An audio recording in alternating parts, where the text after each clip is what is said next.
Omuvubuka ategeerekese lya Kyaligonza onawonedde watono okukubibwa emiggo egimuserengesa ezira kumwa oluvannyuma lw'okukwatibwa lubona nga bba enkoko 2 ssaako n'ebbaafu bibadde mu bitundu by'e Kagadi wali mu Town Council y'e Kagadi. Kyaligonza ng'atemera mu gy'obukulu 3 awonye okugajambulwa abatuuze mu Town Council y'e Kagadi oluvannyuma lw'okumukwata lubona n'enkoko 2 enzibe ssaako ebbaafu. Kiteeberezebwa okuba nga Kyaligonza enkoko zino yazibbye ku ssaawa 12 ez'okumakya nga busaasaana era yazuuliddwa omutuuze ng'akubiddwa yenna ng'asigaddeko kikuba mukono ng'asuuliddwa mu mugga ogumu. Abatuuze bategeezezza nti Kyaligonza abadde alina enneeyisa embi gye yeeyisaamu ereetedde balirwana be okumwekengera.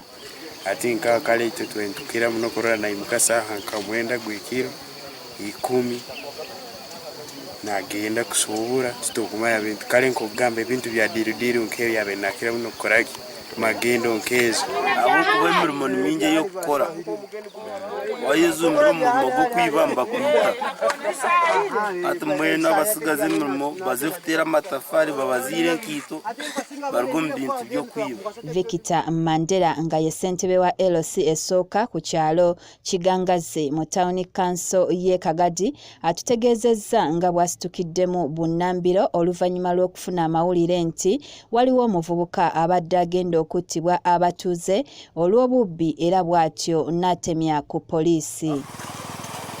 Aroho omusigazi bakwasire naibe enkoko n'ebicooli obanterera neyangu hanya hikasini benda ajja kwikaho nyasanga bamuteireko bimuno ndaterera polisi yasobora kuba neija bamwihayabe bamutereire hatwa kujja kumutwara mwirwaro bamwijanja.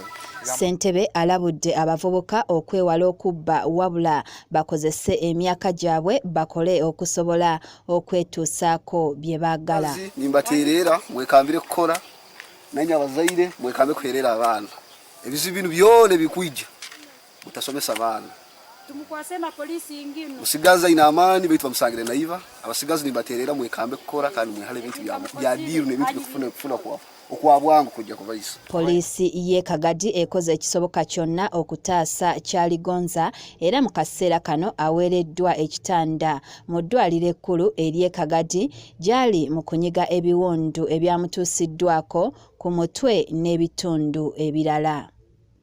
Kalungi Betty, Delta TV, Amasukulumu.